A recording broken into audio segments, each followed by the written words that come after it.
आपने मुझे मांग संख्या 18 गृह और मांग संख्या 19 कारागृह पर बोलने का अवसर दिया, इसके लिए धन्यवाद। जोहार। सभापति महोदय,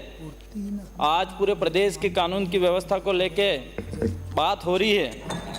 और मैं प्रदेश की पुलिस से अपील करता हूं कि वह अपने जो ध्येय वाक्य आम जन में विश्वास और अपराधियों में भय पर अपने कर्म क्षेत्र में अमल करें। माननीय सभापति महोदय, मैं दक्षिणी राजस्थान क्षेत्र से आदिवासी क्षेत्र से आता हूं और वहां पे एक बड़ी गंभीर समस्या हमारी है, जो एक पुलिस प्रशासन के द्वारा जो चालन व्यवस्था है उस पर मैं बात रखना चाहूँगा। चालन व्यवस्था जो है वो अच्छी बात है, हम भी चाहते हैं लोग हेलमेट पहने, लोग लाइसेंस रखें और सीट बेल्ट बांधे, लेकिन जिससे दुर्घटना नहीं हो। लेकिन पुलिस के द्वारा जगह जगह नाकाबंदी करना कहाँ तक उचित है? आज मैंने मेरे विधानसभा और डूंगरपुर जिले के अंदर हम देखते हैं जहाँ पे हमारा टीएसपी एरिया जो आदिवासी एरिया है और जो गरीब लोग हैं वो लोग शहरी में मजदूरी करने के लिए और जाते हैं और वहाँ शहर के आसपास जो पुलिस नाकाबंदी करके बैठती है, नाकाबंदी करके रखती है और जो मजदूरी करके 500-1000 रुपये कमा के आते हैं और पुलिस प्रशासन के द्वारा वहाँ पे 100-200 रुपये लिए जाते हैं, एक लूट मचा रखी है। तो मैं माननीय गृह मंत्री से ये निवेदन करना चाहूँगा कि इसके लिए अवैध जो वसूली हो रही है वहाँ रोक लगाया जाए और जो पुलिस कर्मी के द्वारा अधिकारी का एक भ्रष्टाचार बेड़ चढ़ चुका है उसको रोकने का काम करेंगे, ये उम्मीद है मुझे। माननीय सभापति महोदय, जो ये एक तरह से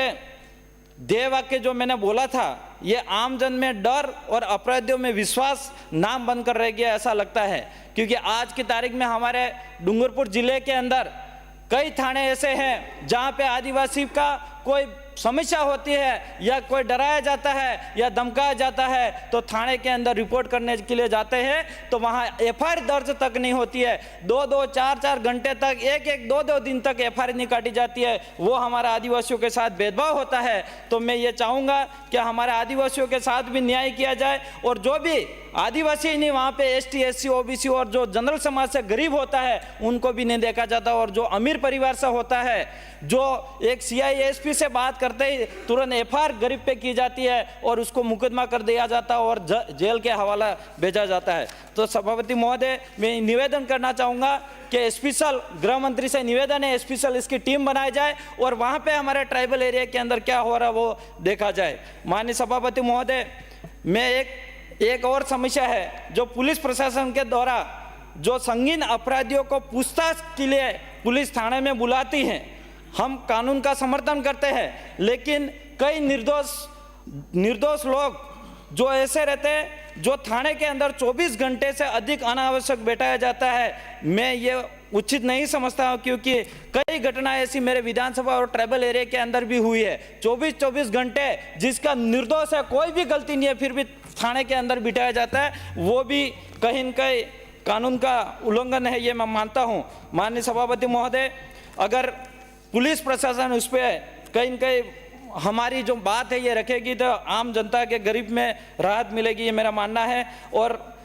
एक और समस्या आ रही है जो हमारे ट्राइबल एरिया के अंदर आज हमारे जो आदिवासी परिवार के द्वारा आदिवासी समाज को जन जागरण और जो टीएसपी एरिया के अंदर जो हमारी नई पार्टी भारत आदिवासी पार्टी का जनाधार कर बढ़ते हुए भी कहीं न कहीं मुझे ऐसा लगता है कि दोनों पक्ष मिला के पुलिस को आगे करके हमारी पार्टी का रोकने का काम हो रहा है, ऐसा मुझे लग रहा है। तो ऐसा नहीं होना चाहिए, नहीं तो हम भी कहीं के हमारी जनता अगर ज़्यादा ही परेशान होगी तो आने वाले पंचायती राज चुनाव में सबक भी सिखाई देगी। माननीय सभापति महोदय, मेरी जो डिमांड है और जो मांग है ये मैं ध्यान आकर्षण करना चाहूँगा सरकार को कि पुलिस विभाग में जो कांस्टेबल पे ग्रेड है 2400 है उसे बढ़ाकर 3600 किया जाए और साथ ही अन्य विभाग की तर्ज पर पुलिस विभाग में भी डीपीसी के माध्यम से प्रमोशन होना चाहिए।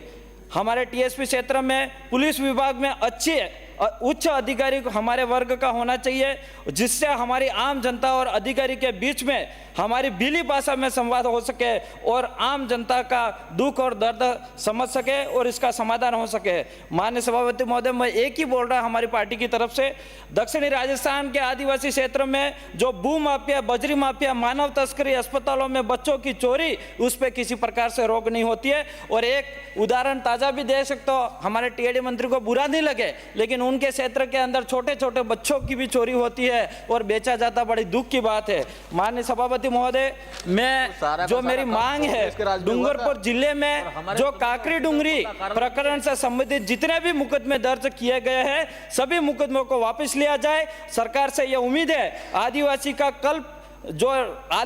कल्प वृक्ष के नाम से प्रसिद्ध महुआ से बनने वाला महुड़ी मध, जो हमारे क्षेत्र में पुरखों की परंपरा से पूर्वजों की धार देने विधि व्यवस्था है और यह पूजा पद्धति का भी उपयोग किया जाता है, मेहमानों के मान सम्मान के लिए भी उपयोग किया जाता है, दिया जाता है। इसलिए महुआ मध जो पहली दार का 9 बोतल दारू, जो दारू नहीं बोल सकता मैं, छूट दिए जाए। और ये एक हमारे,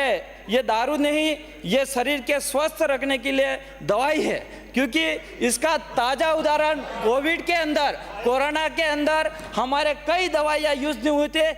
कई हॉस्पिटल में लोग नहीं गया, हमारे लोग एक देसी जो महुआ था उसको पी के राहत मिली। आज इस सदस्य के, इस सदन के अंदर भी कहीं ने राहत मिली होगी, ये मेरा मानना है। एक कारागार पे में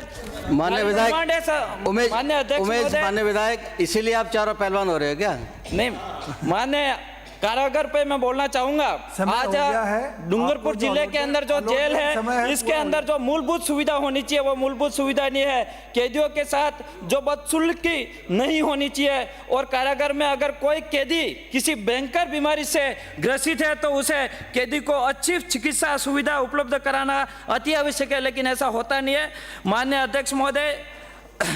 हमारे जो गरीब और अमीर, जो एक अमीर परिवार होता है वो तो किसी भी तरह से छूट जाता है, लेकिन जो गरीब परिवार होता है उसके वकील करने की भी पैसा नहीं है। एक भारत के संविधान के अंदर जो अनुच्छेद 39 के तहत समान न्याय और निःशुल्क विधि सहायता उपलब्ध कराने का अति आवश्यक है, ताकि गरीब जनता को, गरीब व्यक्तियों को न्याय मिल सके। ऐसे मैं ये चाहूंगा गृह मंत्री महोदय से कि स्पेशल इसकी टीम बना के लोगों को समझाइश किया जाए ताकि गरीब जनता को राहत मिल सके, ये मेरा मानना है। माननीय अध्यक्ष महोदय, माननीय सभापति महोदय, अंकित नहीं होगा।